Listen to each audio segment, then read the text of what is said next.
Muchas gracias le damos, Dios, por esta tarde. Gracias por nuestra vida. Gracias por cada uno de mis hermanos que está disponiendo hoy su tiempo para presentarle adoración, pero también, Señor, para traer su alma a ser edificado por su santa palabra. Desde ya, Señor, encomendamos este tiempo, que sea su Espíritu Santo tomando el control de nuestra mente, de nuestro corazón, y que podamos, bendito Rey, honrarle desde lo más profundo de nuestro ser. Reprendemos, Señor, todo espíritu de distracción, toda oposición, Señor, que venga a distraer o a meter cualquier tipo de distracción en nuestro entorno, Padre Santo, que sea sujetado ahora mismo en el nombre poderoso de Jesús, y que podamos recibir el consejo de su santa palabra. Ayúdenos, Señor, y háblenos usted a través de su Espíritu Santo en el nombre de Jesús. Amén. Gloria al Señor. Bien, ¿tiene listo ahí, mis hermanos? Hebreos capítulo 1. Efesios capítulo 1. Efesios capítulo 1. Vamos a estar del versículo 7 en adelante porque quedamos hasta el versículo 6 el lunes pasado. Y vamos a ver si se recuerdan ustedes qué fue lo que estuvimos estudiando.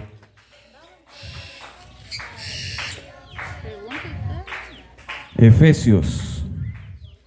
¿Se recuerdan lo que estuvimos aprendiendo de Efesios capítulo 1?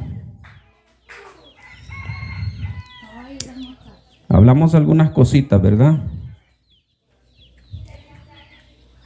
Gloria al Señor.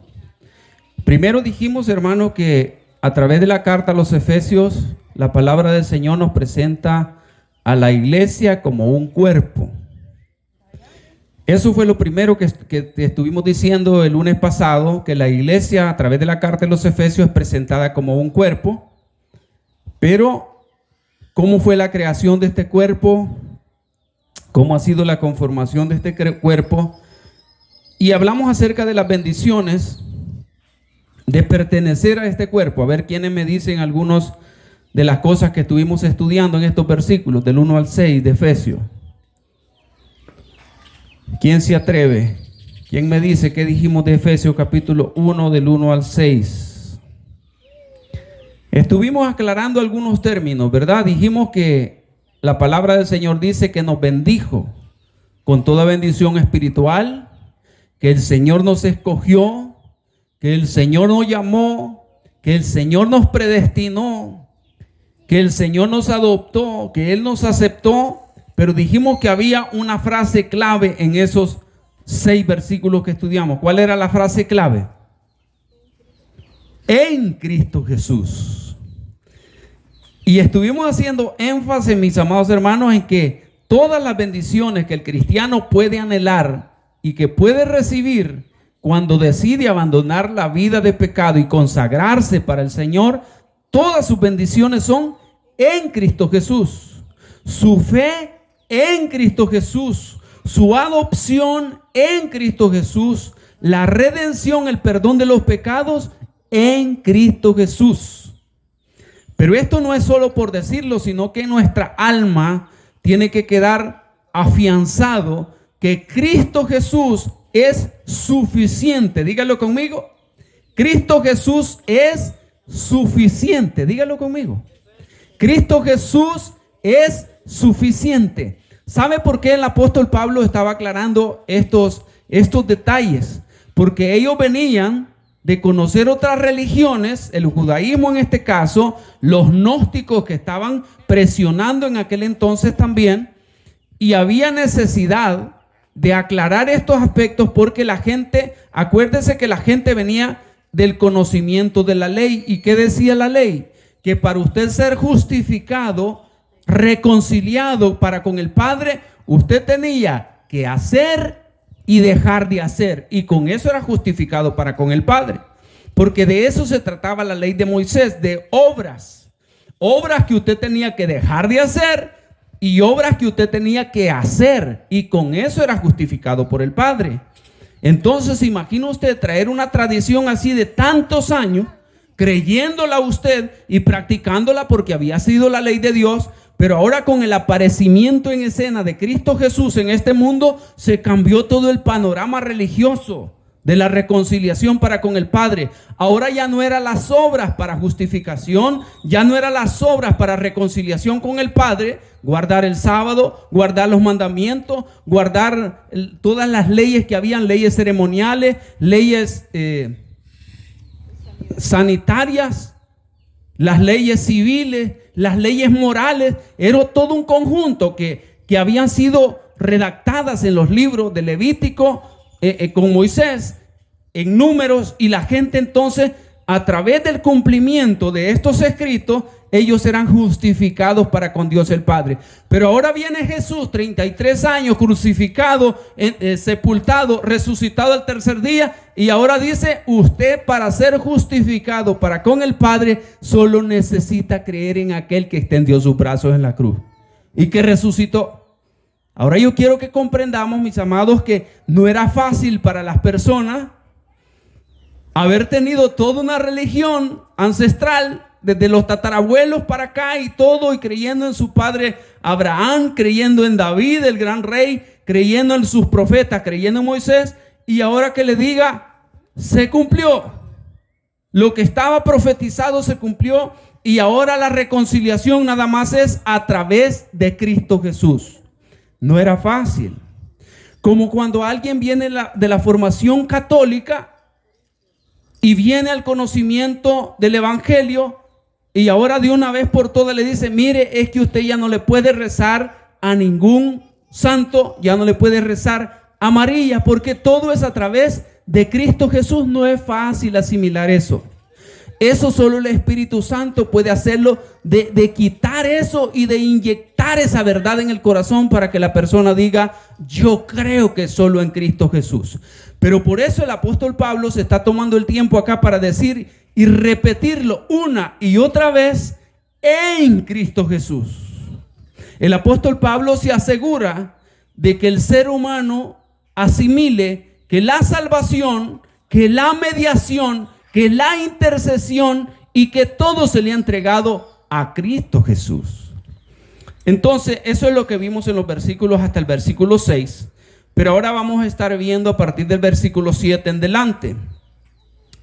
Y es que este cuerpo, hermano, primero fue conformado.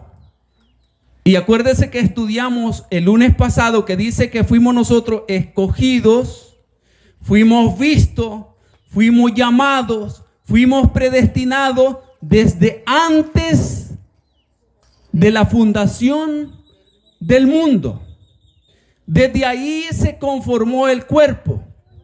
Pero entonces este cuerpo además fue, como recuerden usted que el Señor desde antes de la fundación del mundo tuvo la concepción, nos predestinó en Cristo Jesús y nos llamó, nos escogió y nos bendijo con toda bendición espiritual desde antes de la fundación del mundo. ¿Qué significa esto? Antes de la fundación del mundo, que el hombre no existía cuando Dios hizo todo este plan.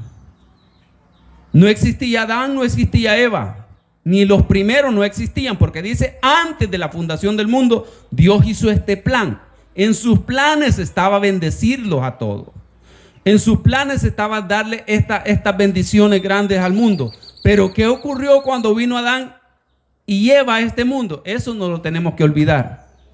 ¿Qué ocurrió, mis hermanos? Entró ¿qué? A la humanidad el pecado.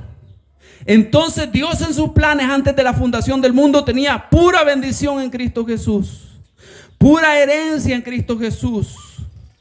Pero ahora entra el pecado a la humanidad. ¿Y quién entra en escena después para abolir el pecado de la humanidad?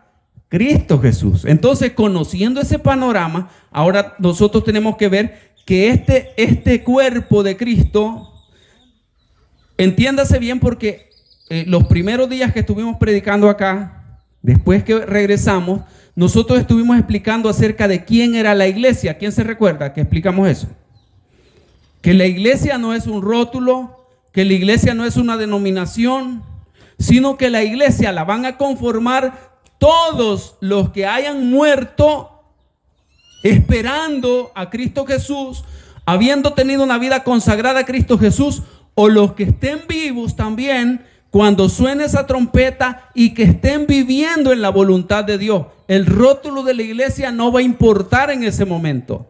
Si la persona estaba viviendo en la voluntad de Dios, una vida consagrada para el Señor, ese es parte del cuerpo de Cristo. Dígame amén, eso es bonito. Esa es la iglesia. La iglesia no es porque yo diga que esta es la mejor, que yo tengo la verdad. Si muchos se pelean diciendo yo tengo la verdad, porque lo que quieren es que la gente vaya para allá porque sabe que lleva unos 5, 10 pesos de ofrenda. Por eso es que muchos se andan peleando diciendo yo tengo la verdad, porque quiere que aumente el número en su iglesia para que aumenten los ingresos económicos. Eso es haber perdido la visión de la iglesia. La iglesia, la visión que tiene es compartir la verdad del evangelio de Jesucristo para que la persona venga al conocimiento de la verdad y camine su vida, y al llegar al final de sus días tenga un lugar en el reino de los cielos porque vivió haciendo la voluntad de Dios. Nosotros vamos y predicamos por todos lados. Yo me he comprometido con tener unas ofrendas mensuales a unos ministerios que ni conozco. Hay una versión de la Biblia, una aplicación que se llama YouVersion. Y me ha encantado tanto esa aplicación de la Biblia, que tiene la Biblia en todos los idiomas. Entonces yo en mi tarjeta de crédito he programado una ofrenda para esa aplicación, porque entiendo que esa Biblia está llegando a todo el mundo. En todos los idiomas se está conociendo el evangelio, el que lo quiera tener.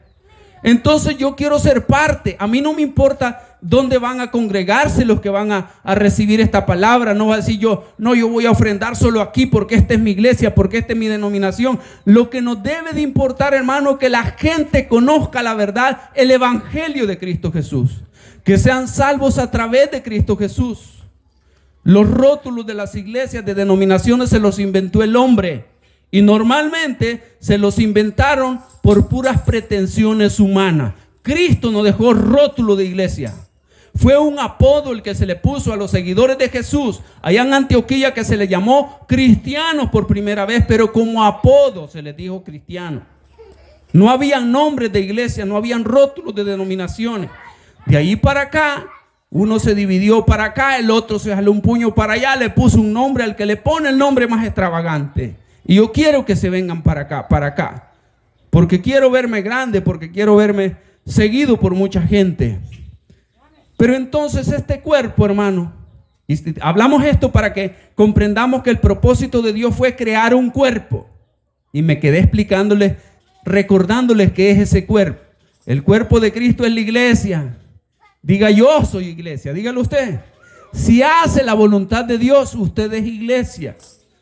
Pero la voluntad de Dios, la que está en esa palabra que usted tiene ahí, en la Biblia. La voluntad de Dios está en la Biblia, no está en las denominaciones ni la doctrina de la iglesia. A veces las iglesias tienen reglamentos internos por el orden de su liturgia, el orden de la hora de sus cultos, tienen un reglamento interno, pero que eso no se convierte en doctrina para nuestra vida, sino que la doctrina tiene que ser la palabra del Señor. Así que el Señor establece un cuerpo, y luego este cuerpo fue adquirido por Cristo Jesús. Dice el versículo 7, Efesios 1:7. En quien, hablando de Jesús, en quien tenemos redención por su sangre, el perdón de pecados, según las riquezas de su gracia, porque hizo sobreabundar para con nosotros en toda sabiduría e inteligencia, dándonos a conocer el misterio de su voluntad, según su beneplácito, el cual se había propuesto en sí mismo, de reunir todas las cosas en Cristo, en la dispensación del cumplimiento de los tiempos. Así, las que están en los cielos como las que están en la tierra. En Él, otra vez el apóstol Pablo, ¿cómo dice? En Él, hablando de Cristo Jesús, lo tiene con tilde, ¿verdad? En Él, asimismo tuvimos herencia, habiendo sido predestinados conforme al propósito del que hace todas las cosas según el designio de su voluntad, a fin de que seamos para alabanza de su gloria, nosotros, los que primeramente esperábamos en Cristo. Bien, en esos versículos del 7 al 12 vamos a estar viendo algunas cosas que nos compete hoy afianzar. En primer lugar dijimos, el Señor presenta la iglesia como un cuerpo. En segundo lugar, ese cuerpo fue comprado por Cristo Jesús, fue redimido por Cristo Jesús. Y en el versículo 7 nos habla acerca de la redención.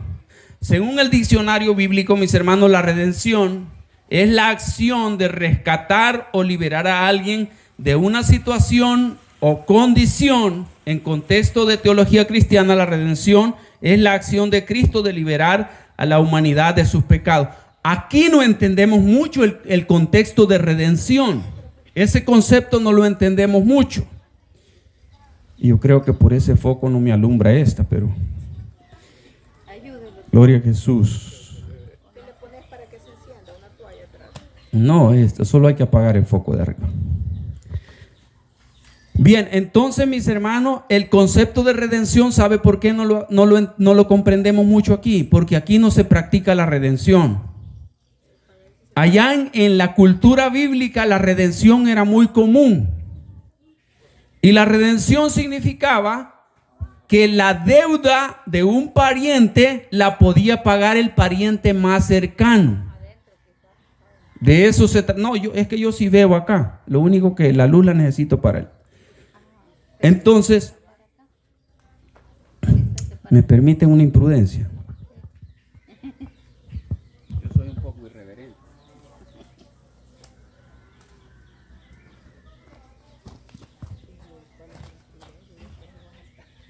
Uy.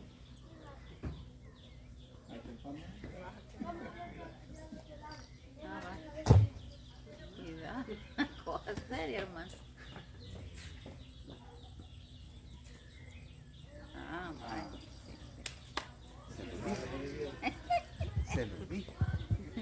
Bien, dije que aquí, mis hermanos, no comprendemos mucho acerca de la redención porque no existe. Lo único que nosotros conocemos acá es algo que se llama fianza. ¿Usted ha escuchado ese término? El término fianza se ocupa cuando alguien es llevado a los tribunales y lo meten preso y el juez dice: te voy a dejar libre, pero con tantos miles de fianza, pero el prójimo que estaba preso no la puede pagar. Y si no la paga, no lo sacan de la cárcel.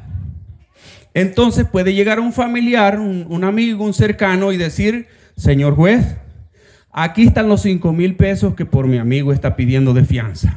Y los paga. ¿Y qué va a hacer el juez en el momento? Sacarlo. Porque el juez dijo: te voy a dejar libertad con 5,000 pesos de fianza. Y alguien llega y los paga. A eso es precisamente que se refiere la palabra cuando habla de redención. Alguien estaba comprometido, su vida misma estaba comprometida, no tenía cómo pagar para quitarse de ese compromiso que tenía, pero alguien más dijo: yo lo pago. Así que en la teología bíblica, el término redención, cuando habla que en Cristo fuimos redimidos, significa que había un precio que nosotros no podíamos pagar. El precio de nuestros pecados no tenía un valor que se pudiera pagar con nada material ni con nuestra propia vida. Entonces vino el hermano, el amigo más cercano que nosotros teníamos, que nos amó sin que nosotros los mereciéramos. Él vino y pagó el precio de nuestra salvación. A eso se le llama redención. Él nos redimió. Él pagó el precio que nosotros no podíamos pagar. Entonces esto es maravilloso, que Cristo pagara el precio aún sin nosotros merecerlo, en una muestra de amor incondicional de parte de nuestro Creador hacia nosotros que nos habíamos alejado voluntariamente de Él. Algunos nos burlamos de Dios porque aún conociéndole a Él, aún conociendo su palabra, nos importó poco y llevamos una vida depravada, degenerada, perversa, sabiendo que Dios existe. Pero sin importarle eso, el Señor pagó por nuestros pecados. Entonces a eso se le llama redención. La palabra entonces redención la comprendemos de esa manera. En el Antiguo Testamento, hermano, la palabra hebrea se traduce como redimir y se refiere a un redentor pariente, como lo expliqué. Tenía que ser un cercano en el contexto bíblico, Pero en el contexto nuestro la podemos explicar de esa manera porque aquí no se practica la redención. El versículo 7 entonces también dice que Cristo nos perdonó. Lo tiene a la mano, ¿verdad? En quien tenemos redención por su sangre, el perdón de pecados según la riqueza de su gracia. Aquí entremos en materia ya. Porque nosotros venimos de un contexto en donde los españoles vinieron. Oiga bien cómo se lo voy a explicar despacito aquí. La religión de nuestros pueblos no era el catolicismo. Dígame amén. Los que habitaban aquí, los pipiles, como usted quiera llamarle, los indígenas de nuestra tierra no eran católicos. Ellos tenían su propia religión. Ellos saltaban alrededor del fuego, ellos le hacían culto al sol, ellos le hacían culto al maíz. Y si no, vea los reportajes todavía de donde están las culturas indígenas, en Izalco, en Panchimalco, todavía tienen santuarios. Es más, allá en Izalco tienen un señor ahí que todavía le van a rezar a él en un tiempo del año, y van a hacer todavía sus rituales y ponen fuego y saltan alrededor del fuego y hacen uno de sus cantos allí en el idioma antiguo. Esa era la religión de nuestros nativos indígenas. Pero cuando vino España traía la religión católica. Y entonces, a fuerza de armas, porque aquí no había pólvora todavía, aquí solo tenían armas de metal, armas de piedra y armas de madera, lanzas, flechas y todo eso hechas con la mano. Pero los españoles ya traían pólvora, traían armas de fuego. Obviamente sometieron a nuestros pueblos, a nuestros indígenas. Y parte del sometimiento fue imponer la religión. Lo único que cuando vieron que los indígenas les salieron bastante recios, que no se querían dejar dominar, lo que hicieron ellos fue permitirles que hicieran una mezcla de lo que ellos traían allá de España, las imágenes y todo, permitirles eso y mezclarlo con las danzas. Y usted lo ve en las fiestas patronales.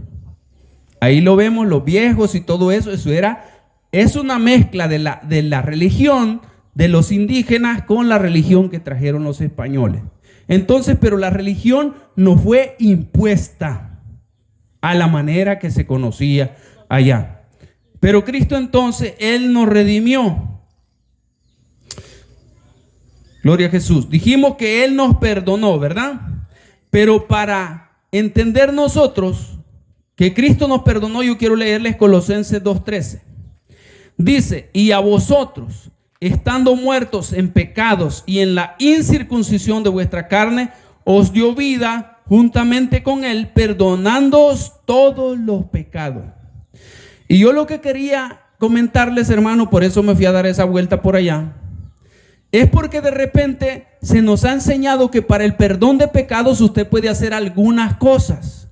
Eso fue lo que vinieron a enseñar los españoles. Me estoy conectando ahí. Que dicen, para perdón de pecados tú tienes que ir, le confiesas tus pecados aquí, y luego te dicen, no, para perdón de tus pecados solo tienes que hacer esto y esto y esto, y tus pecados te son perdonados. Pero la palabra de Dios nos enseña que los pecados son perdonados en Cristo Jesús. Usted no puede hacer nada por el perdón de sus pecados, que por otros hermanos dicen que hay que hacer vigilia, que hay que hacer ayuno, que hay que hacer sacrificio, pero los pecados han sido perdonados en Cristo Jesús. ¿Y sabe cuál es lo delicado de apartarse entonces de esta verdad?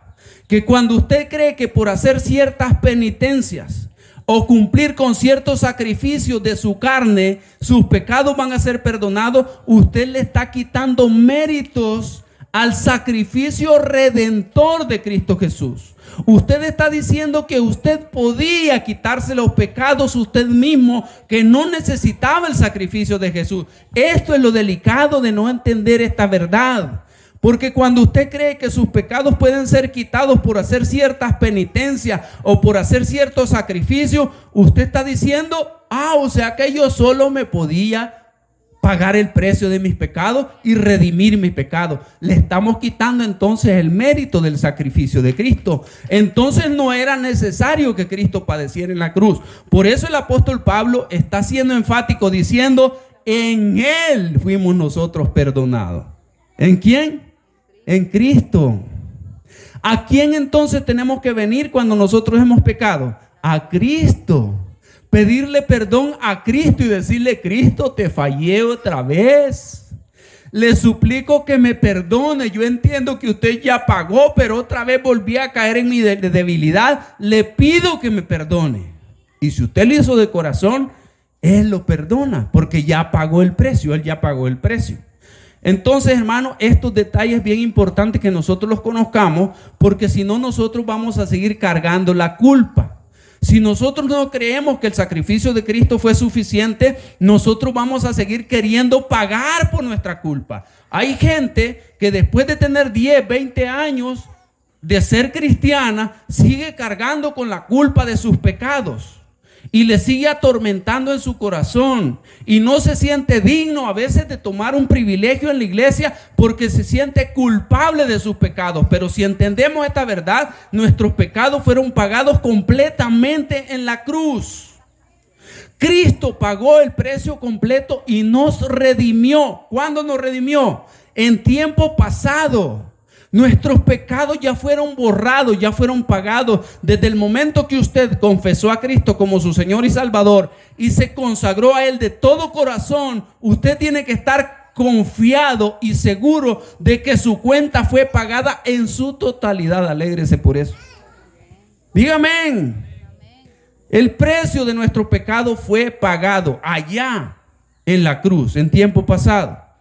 Entonces, Colosenses dice: a vosotros, estando muertos en vuestros delitos y pecados, y en la incircuncisión de vuestra carne, os dio vida juntamente con Cristo, perdonándoos todos vuestros pecados. ¿Qué significa esto? Hermano, es que no lo podíamos pagar. Es que todos éramos culpables, pero a Él le plació pagar nuestros pecados. Gloria a Jesús. En segundo lugar, el versículo 8 dice que a este cuerpo lo compró en Cristo, y además de comprarlo nos ha hecho sabios e inteligentes. Esto es una bendición grande. Yo le pregunto, hermano, además del Señor poner su Espíritu Santo en nosotros y nos sostiene y nos libera de aquellas ataduras espirituales, el Señor nos da la sabiduría para conducirnos correctamente en una vida de bendición por esta tierra. Porque usted ve que el cristiano que antes no le alcanzaba el dinero, no era cristiano, sino que estaba ahí una vida depravada en su vicio, salía de trabajar, recibía su sueldo el fin de semana, el fin de quincena, ¿y qué hacía con ese sueldo? No iba corriendo para su casa a ver qué necesitaba y comprar todo lo que necesitaba y que su familia estuviera bien. ¿Para dónde corría? Al vicio. Yo trabajé en una empresa donde yo oía que hablaban de las láminas y yo no entendía qué eran las láminas, pero resulta que todo el grupo de trabajadores que había ahí, había uno que les pagaba y decía: ya cayó, y decían unos dichos ahí para decir si ya les habían pagado, y el otro les contestaba: sí, ya saben, allá nos vemos en las láminas. Las láminas, hermano, eran unos chupaderos ahí en el centro de San Salvador, donde se reunía el señor para que las muchachas que atendían ahí lo vieran con la maleta de dinero repartiéndoles a todos, ¿verdad? Y ahí les venía a pagar a ese lugar. ¿Y qué cree que pasaba en ese lugar? Ahí quedaba el sueldo. Unos quedaban ahí tirados, el dinero lo perdían, llegaban a su casa sin nada. Pero si una persona de estas un día vino a Cristo o viniera a Cristo, ahora le pregunto, ¿qué iba a hacer al recibir esos dolaritos del pago de su quincena? Muchas gracias, muchachos, no importa que estoy en las láminas, muchas gracias por mi sueldo, y voy corriendo para mi casa. ¿Qué van a hacer ustedes aquí? No me importa, yo voy porque allá me necesitan.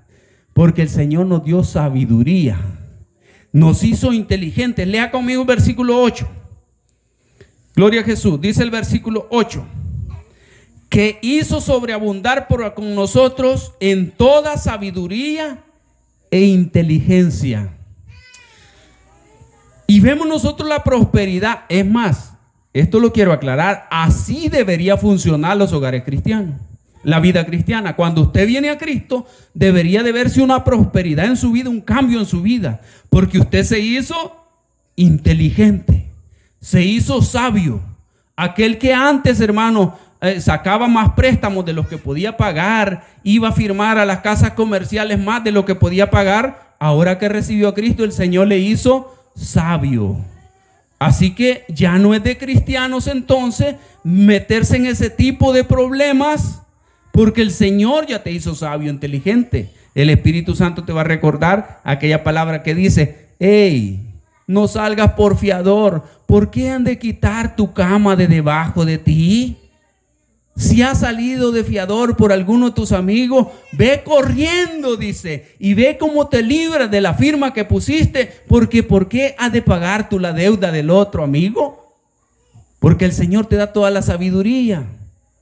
Entonces dice que Él nos hizo sabios e inteligentes. Versículo 8.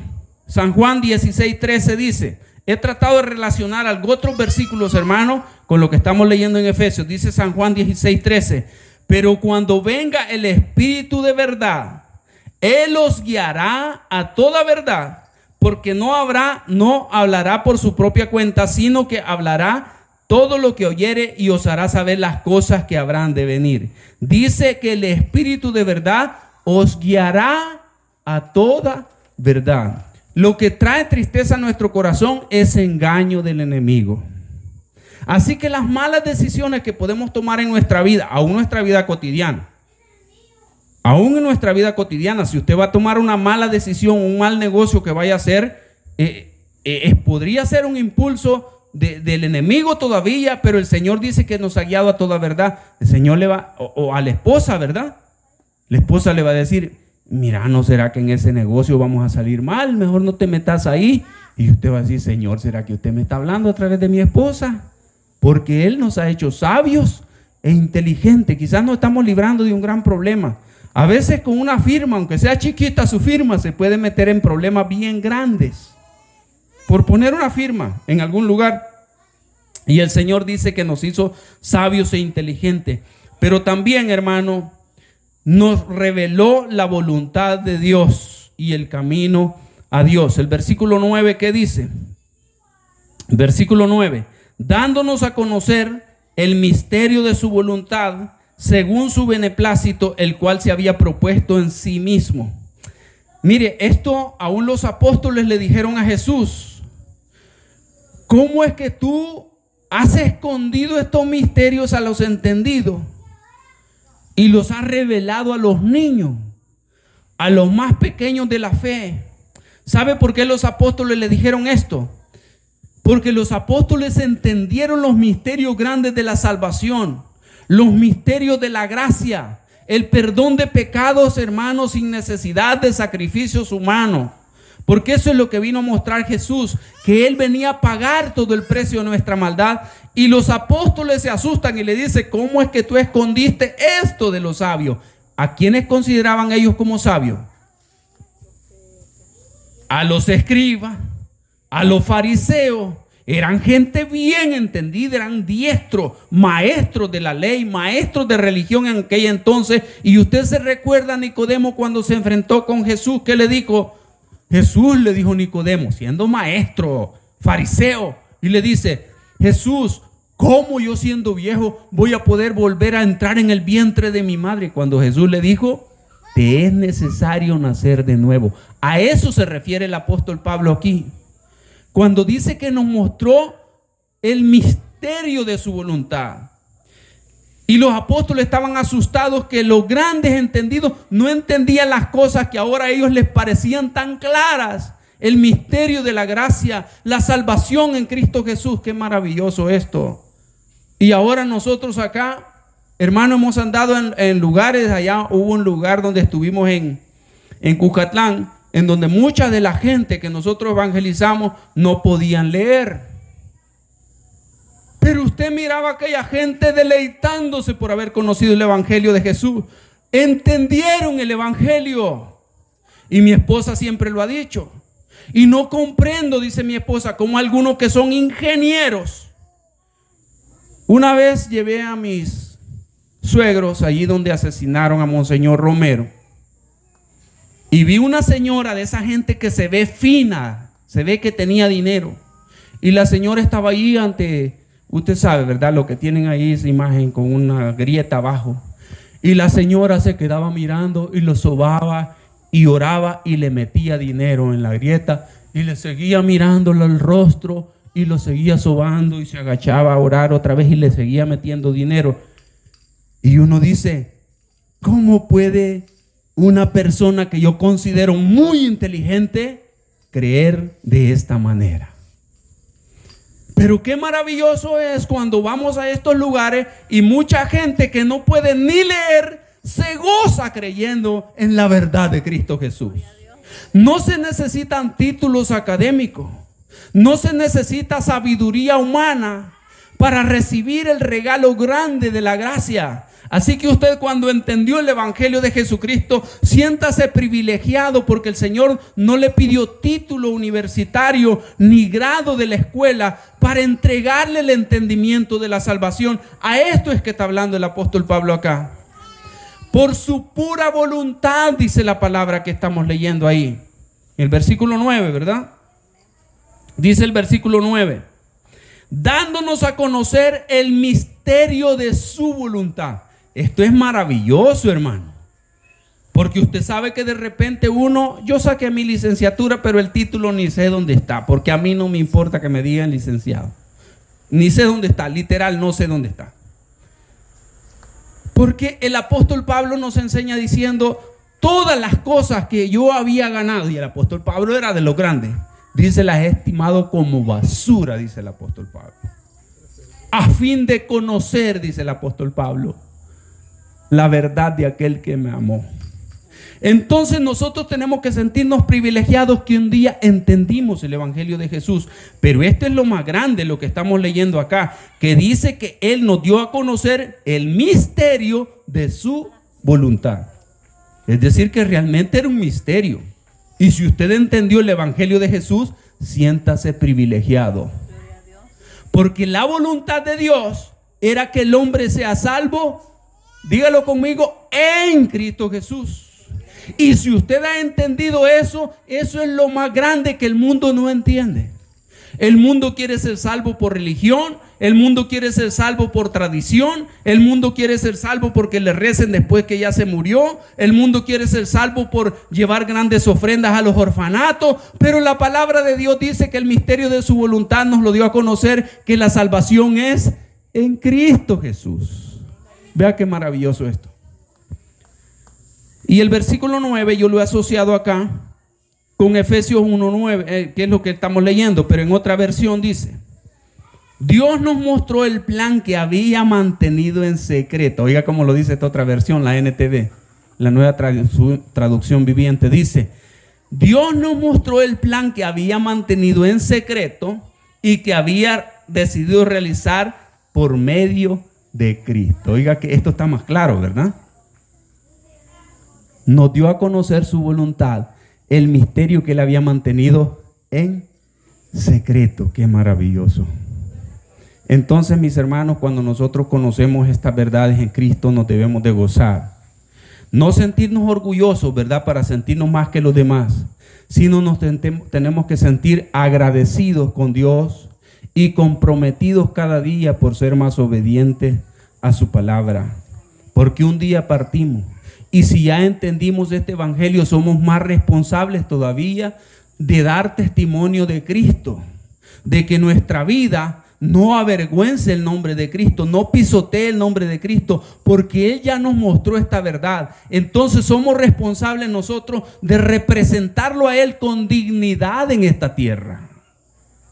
Porque otros, dice la palabra, que a esto les parece locura. Pero ¿quiénes somos responsables entonces de representarle a Él?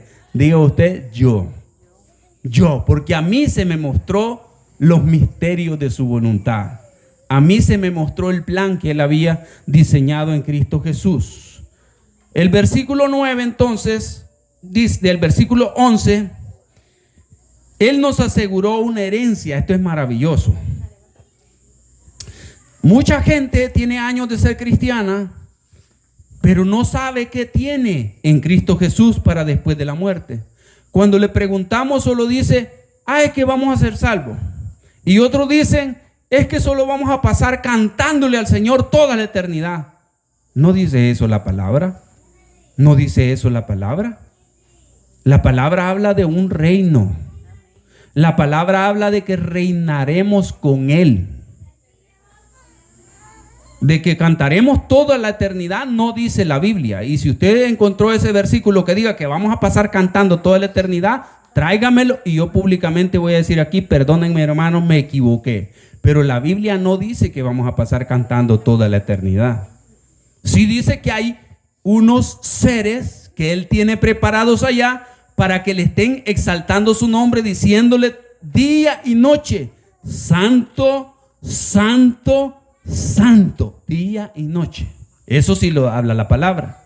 Y que hay un coro angelical, eso lo menciona la palabra. Pero que la iglesia de este cuerpo que estamos hablando aquí va a estar todo el tiempo adorando al Señor, eso no lo dice la palabra. Entonces, mis hermanos, nos aseguró herencia. El versículo 11, léalo conmigo ahí, dice, en Él, otra vez en Él. Levante su dedo a donde está Él.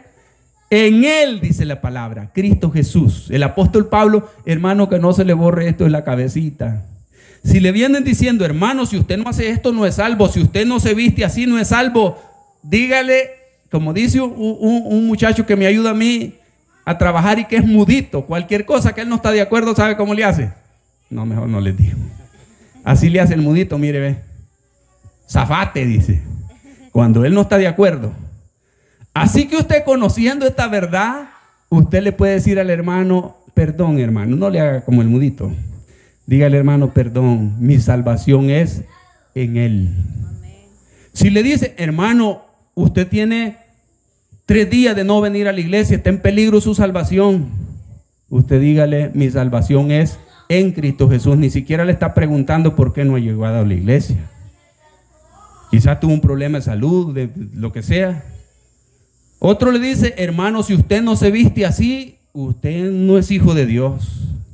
Si usted no hace esto, no hace el otro, usted no tiene salvación. Y dígale usted, perdóname hermano, yo he comprendido los misterios de la salvación. Y la palabra de Dios me enseña que mi salvación, la redención de mis pecados es en Cristo Jesús. No son mis obras los que ganan mi salvación. Fue Cristo Jesús el que pagó en aquella cruz por mis pecados. Así lo menciona la palabra. Entonces, dice, en Él mismo tuvimos herencia, habiendo sido predestinados conforme al propósito del que hace todas las cosas, según el designio de su voluntad. Otra vez, según el designio de ¿qué? De su voluntad. Dios ideó que fuera así a través de Cristo Jesús. Fue el designio de su voluntad. Pero ¿a qué se refiere entonces cuando dice que nos ha dado herencia en los cielos? La palabra menciona que hay calles de oro, mares de cristal. Y la mamá de los hijos del trueno, ¿se acuerda, verdad? Los hijos del trueno, lo recuerda en el Nuevo Testamento.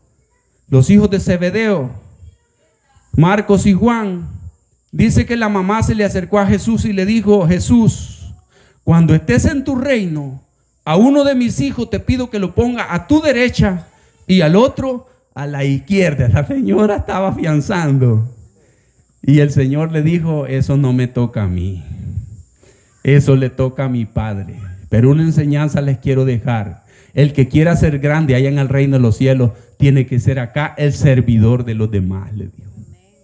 Gloria a Jesús. Completando lo que preguntó el hermano el lunes pasado. ¿Por qué el Señor les lavó los pies? ¿Qué significa lavar los pies? Eso le quiso enseñar. La humildad. Una vida de servicio en esta tierra. La arrogancia no cabe ahí arriba. Por eso Jesús lo enseñó. Él mismo, siendo el Rey de Reyes, Señor de Señores, se humilló a lavarle los pies a los hermanos. Solo era para darle enseñanza. No era para dejarlo como una doctrina. Era, ustedes si quieren ser grandes ahí arriba, ustedes tienen que ser servidores de los demás acá. Entonces, mis hermanos, la palabra de Dios dice que en Él asimismo tuvimos herencia, habiendo sido predestinados. Pero ahora veamos lo que yo he relacionado aquí con la herencia. Romanos 8:17. Dice la palabra: así que como somos sus hijos, también somos sus herederos. Romanos 8:17. De hecho, somos herederos junto con Cristo de la gloria de Dios. Diga gloria a Jesús. Dice que lo primero que menciona aquí Romano es que somos herederos de la gloria. ¿Qué significa gloria? En términos espirituales, gloria no significa que le aplaudan. No, gloria significa poder, exaltación. Yo una vez tuve una visión del Señor, y es que yo pude mirar. Yo sentí que me cayó una gota aquí. Así que, mis hermanos, yo pude ver en una visión cómo al cristiano lo acompaña una gloria espiritual. Y yo pude ver cómo el cristiano tiene un resplandor alrededor de él. Pero el Señor me permitió mirar esto un poco más allá. Me permitió ver que cuando los cristianos se unen y caminan juntos, la gloria es mayor que los cubre. Cuando los cristianos están juntos en un propósito. Y yo pude ver cómo los cristianos caminaban y esta gloria se mueve con ellos. Y yo pude ver, hermano, cómo el mundo espiritual de maldad, los demonios, huyen cuando esta gloria se mueve. Oiga, qué maravilloso. Y esto es lo que está explicando aquí Romano. Dice que hemos sido herederos de la gloria junto con Cristo. Hemos sido herederos de la gloria de Dios. Así que yo no creo en aquellos cristianos que dicen que están en su casa y haciendo cristianos y oyen ruidos afuera y tienen miedo que el diablo se meta a su casa. Eso no creo yo. Porque si usted es cristiano, le acompaña una gloria. Hay un poder, hay una presencia de Dios en donde el enemigo lo puede tocar a usted, solo que Él le dé permiso. De lo contrario, el enemigo no lo puede tocar porque usted es heredero de la gloria de Cristo. Yo quiero que recuerde cuando Cristo caminaba y se encontró con los endemoniados. Es más, cuando llegan a capturar a Jesús, que Él estaba allá en Getsemaní, Jesús está de pie y se acercan los soldados romanos y le dice: ¿a quién buscáis?, le dijo Jesús. Y le dicen los soldados romanos: a Jesús Nazareno. Y Jesús contesta: yo soy. ¿Y qué ocurrió cuando Él dijo yo soy? Cayeron de espalda los soldados. Se cayeron. La gloria de Dios los impactó. Los aventó al piso. Cuando la gloria de Dios estaba cerca de Saulo de Tarso, ¿qué ocurrió? Saulo fue tumbado al piso también de su caballo y quedó ciego. Cuando la gloria de Dios estuvo enfrente de Moisés, ¿qué ocurrió con Moisés? La gloria se transfirió a Moisés y Moisés bajó, hermano, de allá donde estaba y tuvo que usar un velo porque su gloria dejaba ciego a los demás del pueblo que le miraban. Moisés tenía que usar un velo encima para que la gloria no afectara la vista de los demás. Y eso dice la palabra, que hemos sido herederos nosotros de la gloria en Cristo, de la gloria de Dios.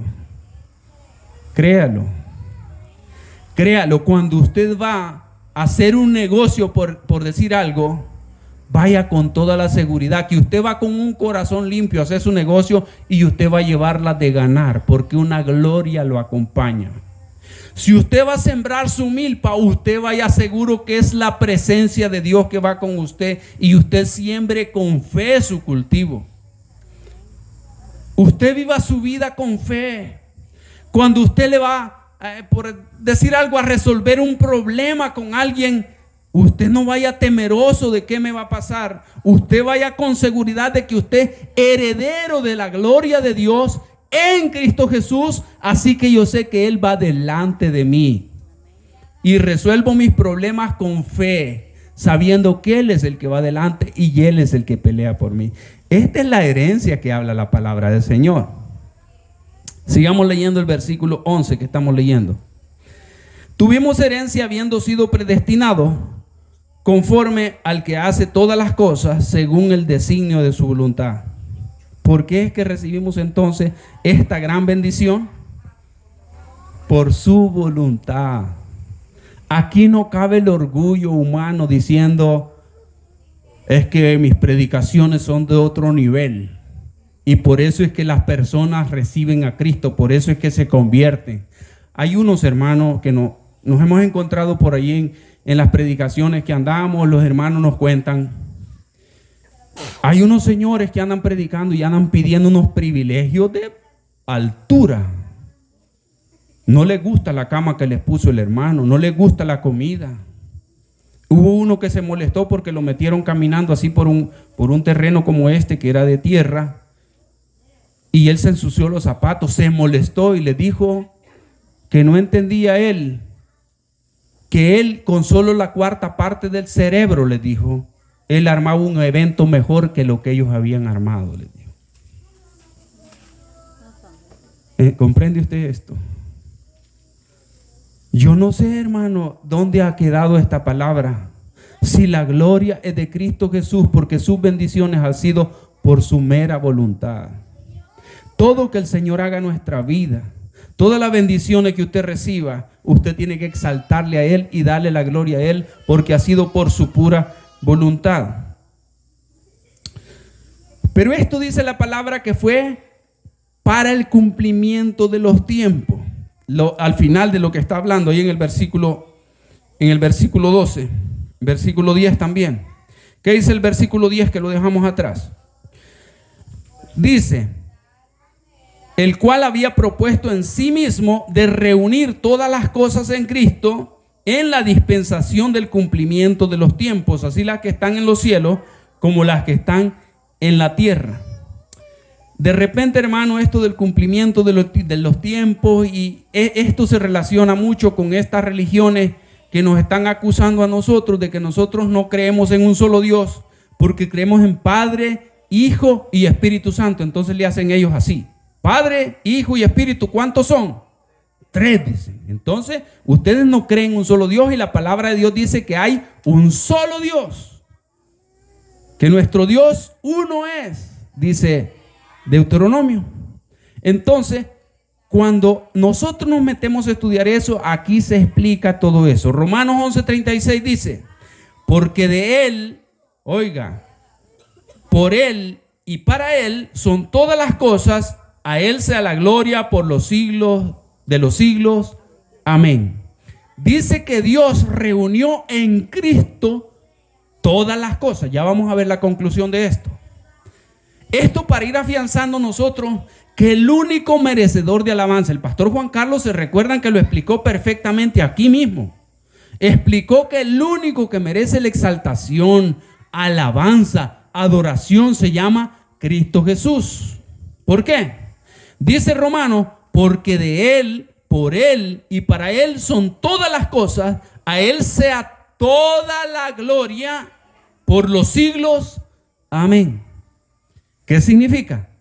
Que cuando usted tiende, por eso yo le pongo mucha atención cuando vamos a cantar o vamos a algunos lugares y oigo lo que están cantando. Hay unos cantos, hermano, que no le exaltan a Él. Hay unos cantos que dicen cualquier cosa, pero no es alabanza, no le dan la gloria a Cristo Jesús.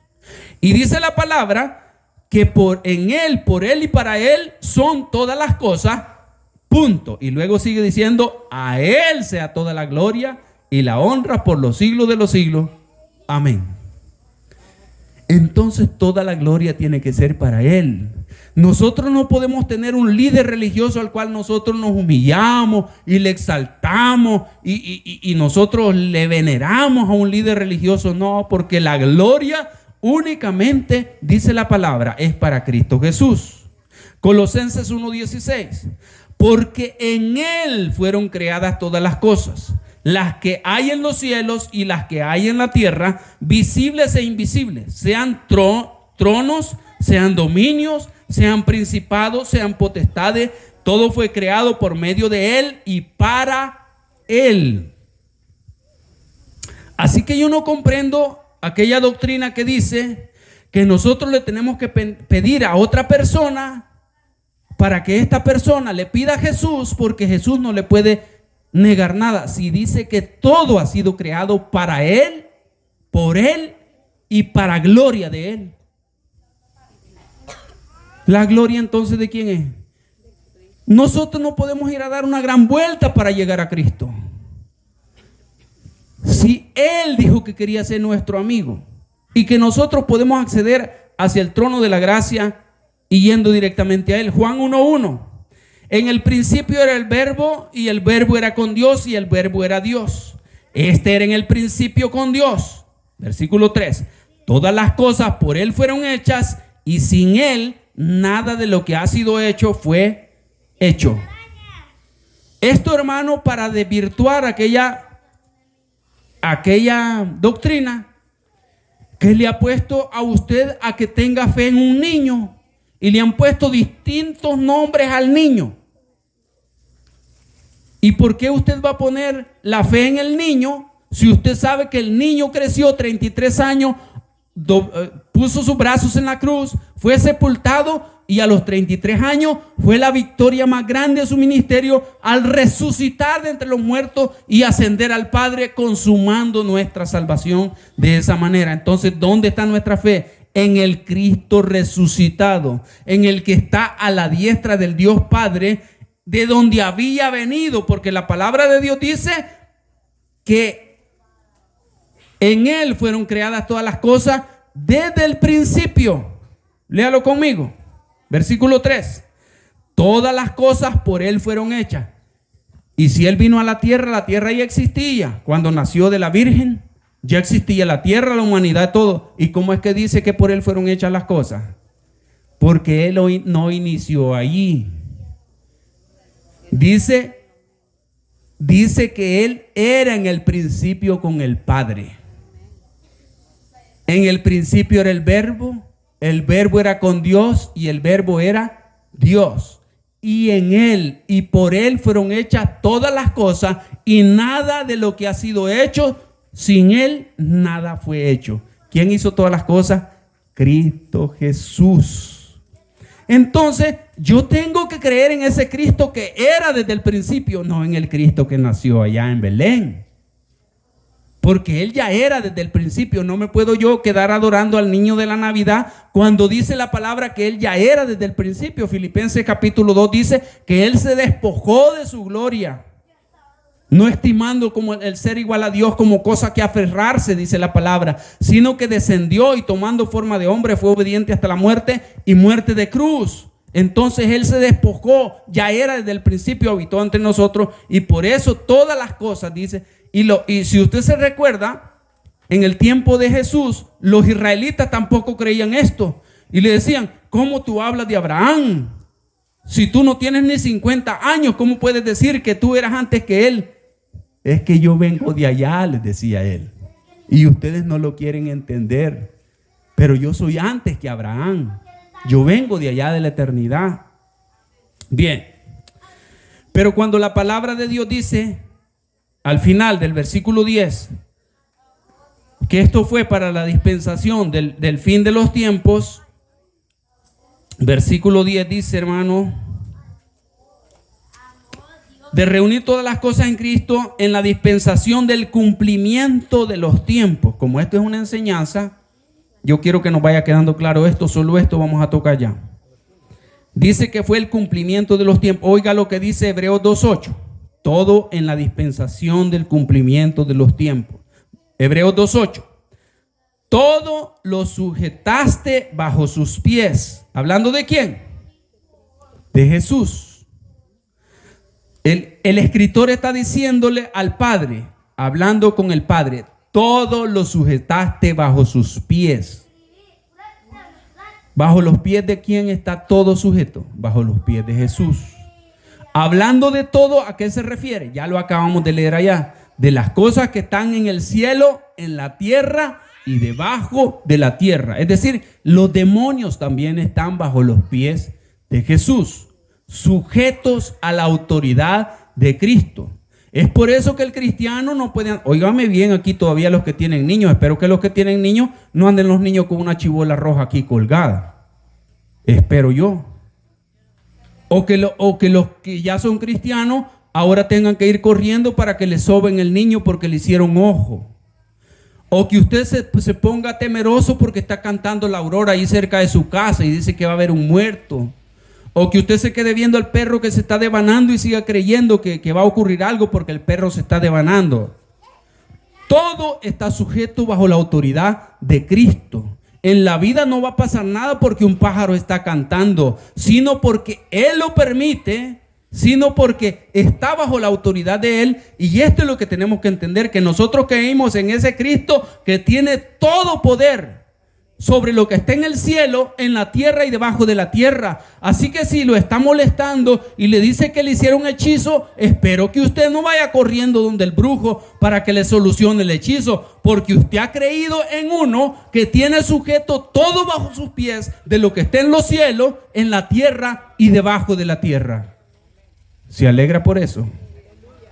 Si ya fue a los brujos a pedirle ayuda, pídele perdón al Señor, porque a veces pasa.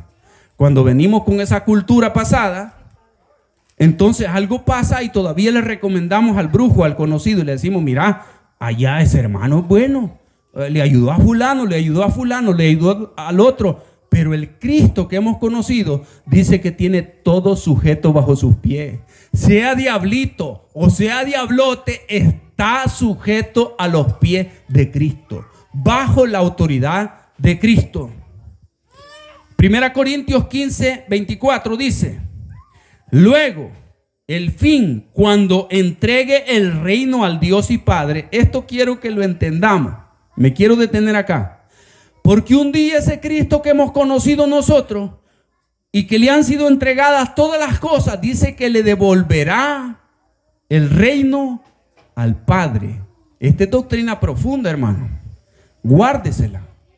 Porque por eso es que nos acusan a nosotros de tener Padre, Hijo y Espíritu Santo, tres dioses. No, es que Dios ha dispuesto un plan en donde se ha mostrado como el Padre, como el Hijo y como el Espíritu Santo a causa de esta humanidad. A nosotros nos era más fácil entender a un Cristo que viniera a nacer de una mujer, de un ser humano, y naciera allí, creciera entre nosotros y cumpliera el propósito y se levantara a sufrir el precio de nuestro pecado en su carne para entender el dolor que Él padeció. Entonces, pero Dios es uno, pero luego, ¿cómo va a ser uno? Y mi esposa lo ha dicho en más de alguna ocasión, hermano, no se haga ilusiones que cuando usted llegue al cielo va a haber Padre, Hijo y Espíritu Santo. Usted va a ver uno, porque la palabra de Dios dice que Dios es uno. Oiga cómo lo explica aquí el apóstol Pablo a través de Corintios 15, 24. Luego el fin, cuando entregue el reino al Dios y Padre, cuando haya suprimido todo dominio, toda autoridad y toda potencia. ¿De quién está hablando aquí? De Cristo. Dice que Cristo va a suprimir todo dominio, toda autoridad y toda potencia. ¿Cuándo se van a revelar estos poderes aquí en medio de la humanidad? Todavía falta. Cuando nosotros veamos actuar el falso profeta, cuando veamos actuar aquí la bestia, el anticristo, eso todavía son estas potestades de que está hablando. Pero cuando dice que Él someta bajo su autoridad a todas estas potestades, entonces dice que Él entregará el reino a su Padre. Versículo 25. Porque preciso es que Él reine hasta, oiga, ¿quién va a reinar? Cristo, pero va a tener un fin su reinado. Oiga cómo lo dice. Porque es necesario que Él reine hasta que haya puesto a sus enemigos debajo de sus pies. ¿Y cuándo es que pone a sus enemigos debajo de sus pies? La palabra nos lo enseña. Dice que será atado Satanás, el falso profeta y la muerte, y serán lanzados al lago de fuego. Hasta ahí. Esto será después de la guerra de Gog y Magog, al final del milenio. Hasta allí entonces serán sujetos estos dominios bajo la autoridad de Cristo y serán puestos en su lugar. Dice que hasta entonces Jesús le entregará al Padre el reino, versículo 26, y el postrer enemigo dice que será destruido es la muerte. El postrer, ¿qué quiere decir? el último enemigo que será destruido será la muerte. Versículo 27. Estamos en 1 Corintios 15, 27. Porque todas las cosas las sujetó debajo de sus pies. Y cuando dice que todas las cosas han sido sujetas a él, claramente se exceptúa aquel que sujetó a él todas las cosas. No lo estoy enredando, ¿verdad? Dice el apóstol Pablo, cuando se dice que a él se le sujetó bajo sus pies todas las cosas, dice, se exceptúa al que le sujetó a él todas las cosas. ¿A quién se exceptúa? Al Padre. ¿Quién es el único que no se sujeta bajo los pies de Cristo? El Padre. Eso es lo que está explicando aquí. Cuando se dice que le sujetó bajo sus pies todas las cosas, al único que se exceptúa, dice el versículo 27, es al que le sujetó a él todas las cosas. El Padre, versículo 28.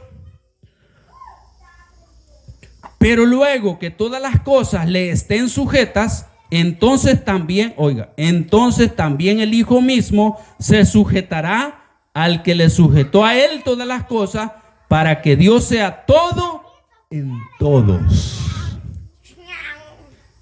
Esta es mi propia teología, pero aquí es donde se vuelve a completar la unidad, donde termina el plan redentor de Cristo sobre esta humanidad y el propósito se completa. Él entrega toda la potestad a Dios el Padre y dice que Dios vuelve a ser todo en todos, uno.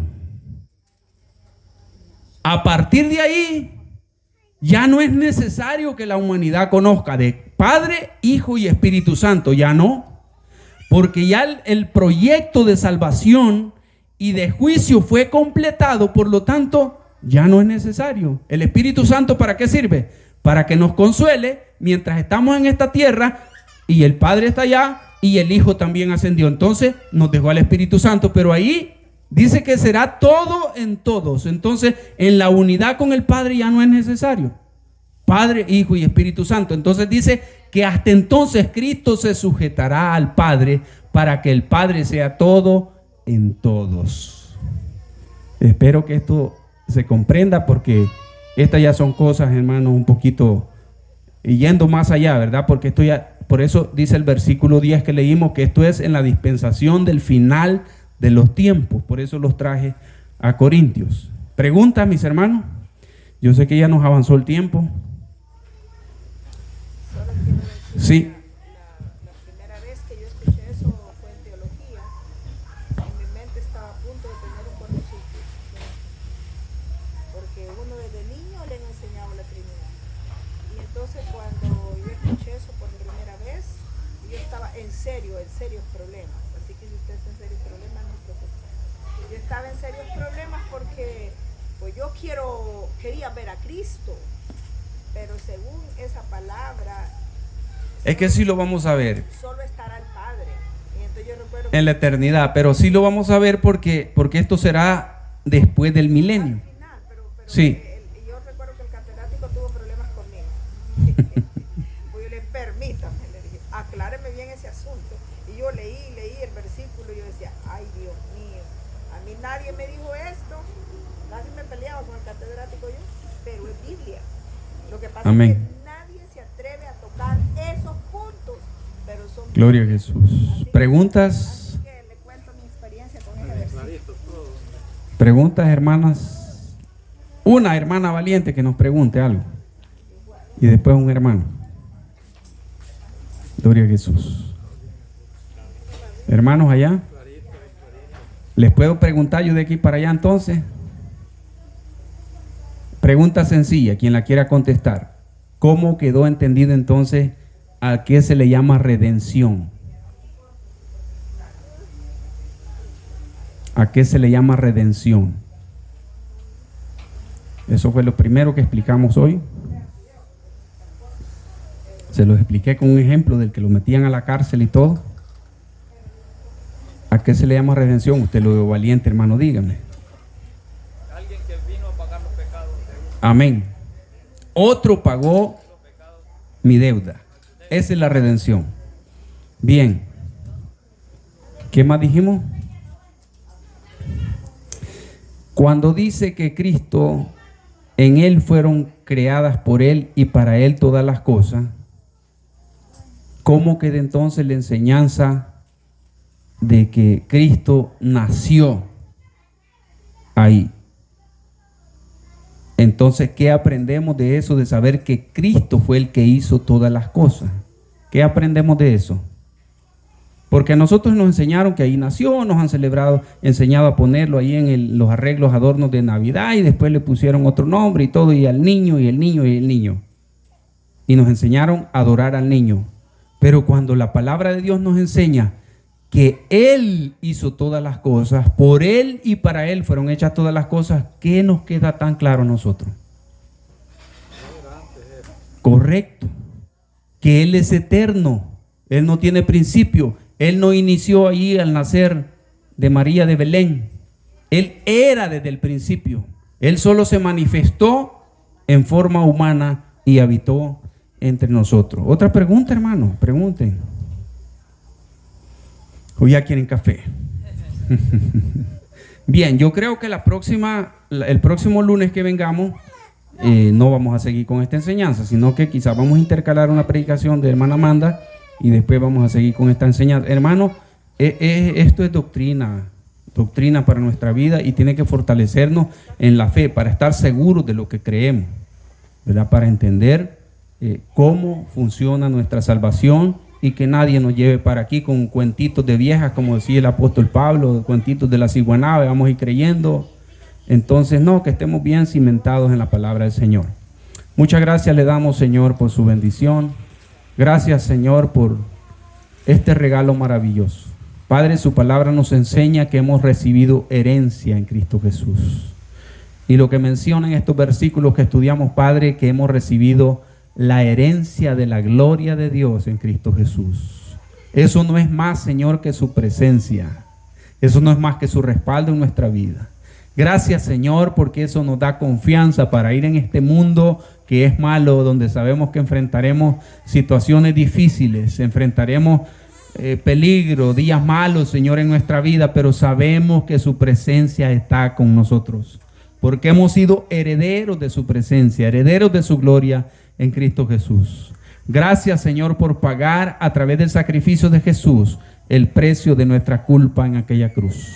En el nombre de Jesús, Padre, suplico hoy, si hay alguien que está siendo alcanzado, Señor, por esta palabra, por este sonido, por ese video, que ahora, Padre Santo, quiera rendir su vida al poderoso de Israel, aquel que es el dueño, Señor, de todo lo que existe, aquel que tiene potestad sobre los demonios y sobre el Satanás mismo.